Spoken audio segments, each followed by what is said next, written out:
नमस्कार मैत्रिणींनो, माझ्या या यूट्यूब चॅनलवरती आपलं सर्वांचं अगदी मनापासून स्वागत आहे।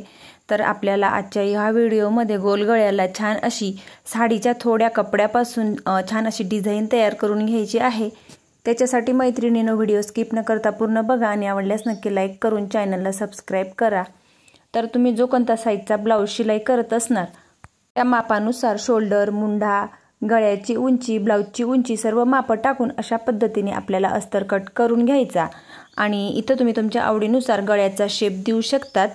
तर मग मी गोल गळा इथं अशा पद्धतीने आखून घेतला आणि ब्लाउज पीसवरती बरोबर ॲडजस्ट करून आणि पूर्ण गळ्याभोवती सर्वात आधी शिलाई करून घेतली। त्याच्यानंतर मग अस्तरच्या सर्व बाजूंनी आपल्याला हळूवारपणे अस्तर छान प्रेस करत शिलाई करून घ्यायची, जेणेकरून कपड्याचा आतमध्ये घोळ वगैरे होणार नाही ही काळजी घेत आपल्याला सर्व बाजूंनी शिलाई करून एक्स्ट्राचा पूर्ण कपडा कट करून घ्यायचा।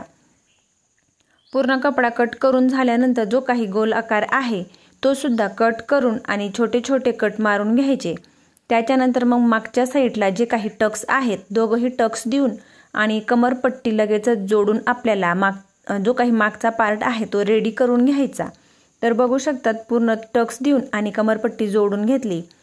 त्याच्यानंतर मग मी साडीचा कपडा घेतलेला आहे, त्याच्यावरती अस्तर अशा पद्धतीने ठेवून आपल्याला अशा पद्धतीने तिरकस पट्ट्या कट करून घ्यायच्या आणि अस्तरवरती जोडून घ्यायच्या। तर अस्तरवरती अशा पद्धतीने ठेवून जोडून घेतल्या तर हा आहे साडीचा कपडा। नंतर मग आपल्याला बो तयार करण्यासाठी रुंदी 3 इंच आणि लांबी 5 इंच आहे, परंतु मग दोघही बाजूंना शिलाई मार्जिन लागेल म्हणून मग 5 इंच इतकी लांबी घेतली। तर बो तयार करण्यासाठी लांबी रुंदी तुम्ही तुमच्या आवडीनुसार कमी किंवा जास्त घेऊ शकतात। नंतर मग अस्तरवरती ठेवून सर्व बाजूंनी शिलाई करून घेतली। त्याच्यानंतर मग मध्ये सेंटरवरती कट करून घेतलं, जेणेकरून आपल्याला अस्तर फोल्ड करण्यासाठी सोपं जाईल।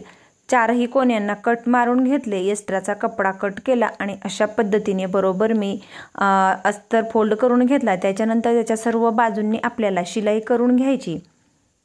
त्याच्यानंतर मग ज्या काही बोसाठी जोडण्यासाठी आपण 2 पट्ट्या कट केल्या आहेत त्याचे जे काही खालचे कोने आहेत त्यांना कट मारून घ्यायचे आणि कट मारून झाल्यानंतर एक्स्ट्राचा कपडा कट करून एखाद्या स्टोकदार वस्तूच्या सहाय्याने ती पट्टी तुम्हाला फोल्ड करून घ्यायची।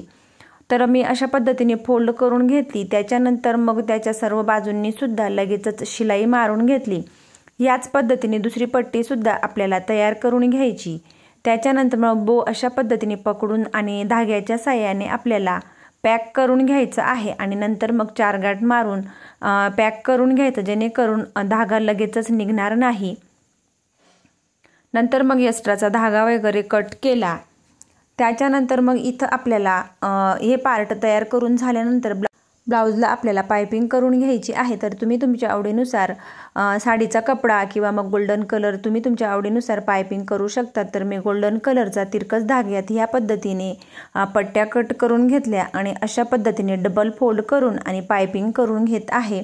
तर पायपिंग करत असताना जी काही पायपिंगची पट्टी आहे ती आपल्याला खेचून घ्यायची आहे। तर ती खेचत मी अशा पद्धतीने जोडून घेतली। त्याच्यानंतर जी काही एक्स्ट्राची आहे ती थोडी मी कट करून घेतली, जेणेकरून आपल्याला बारीक अशी पायपिंग करायला सोपं जाईल। एक्स्ट्राचा कपडा कट करून घेतला। त्याच्यानंतर पूर्ण गळ्याला छोटे छोटे कट मारून घेतले। कट मारत असताना शिलाई ओपन होणार नाही ही काळजी घ्यायची आणि त्याच्यानंतर मग इथं मी अगदी बारीक अशी एकसारखी पायपिंग करून घेत आहे। दोघंही हाताच्या साहाय्याने आपल्याला बारीक अशी पायपिंग तयार करून घ्यायची। तुम्ही तुमच्या आवडीनुसार थोडी जाड किंवा बारीक पायपिंग तयार करू शकतात। तर मी इथं अशाच पद्धतीने बारीक पायपिंग तयार करून घेतली।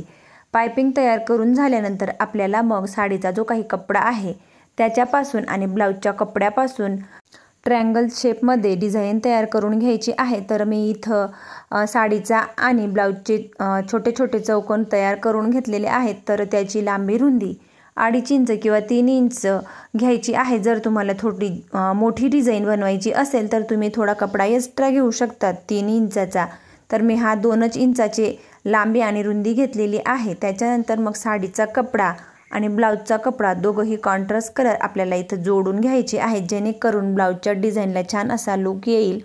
तर बघू शकतात अशा पद्धतीने दोघं कॉन्ट्रास्ट कलर घेऊन एकदा येलो कलर आणि त्याच्यानंतर मग ब्ल्यू कलर अशा पद्धतीने बरोबर आपल्याला वेगवेगळे बरोबर ॲडजस्ट करून घ्यायचे आहेत। आणि पायपिंगच्या अगदी कडेने आपल्याला शिलाई करून घ्यायची आहे। ह्या पद्धतीने पूर्ण ब्लाऊजला आपल्याला बरोबर हे डिझाईन ट्रायंगल शेपमध्ये जी काही आपण डिझाईन बनवत आहोत ती पूर्ण जोडून घ्यायची आहे। जोडत असताना अगदी एकसारखी कुठेही कमी जास्त किंवा लहान मोठी होणार नाही ही काळजी घ्यायची आणि पूर्ण ब्लाऊजला सेम याच पद्धतीने ही डिझाईन जोडून घ्यायची। जोडून झाल्यानंतर मग तिच्या पाव इंचावरती पुन्हा आपल्याला एक शिलाई मारून घ्यायची आहे, जेणेकरून शिलाई ओपन होणार नाही ही काळजी घेत पाव इंचावरती शिलाई मारून घ्यायची। त्याच्यानंतर मग मागच्या साईडला जी काही ओबडधोबड अशी डिझाईन दिसते ती अशी दिसू नये म्हणून याच्यासाठी एकसारख्या मापात ह्या पद्धतीने कट करून आणि एक्स्ट्राचा कपडा कट करून घेतला। हा पार्ट रेडी झाल्यानंतर मध्य सेंटर काढून आणि बो आपल्याला कुठं ॲडजस्ट करायचं आहे हे चेक करून घेतलं आणि त्याच्यानंतर मग ज्या काही पट्ट्या कट केलेल्या आहेत त्या उलट दिशेने अशा पद्धतीने ठेवून घेतल्या आणि त्यांच्यावरती मग उलट्या बाजूंनी शिलाई करून घेतली आणि पुन्हा मग त्या खालच्या बाजूला करून घेतल्या। त्याच्यानंतर मग सुई धाग्याच्या सहाय्याने आपल्याला इथं बो ॲडजस्ट करून घ्यायचं आणि त्याच्यानंतर मग मी ब्लाऊजच्या कपड्यापासून बटन तयार करून घेतलेलं आहे ते सुद्धा लावून घ्यायचं।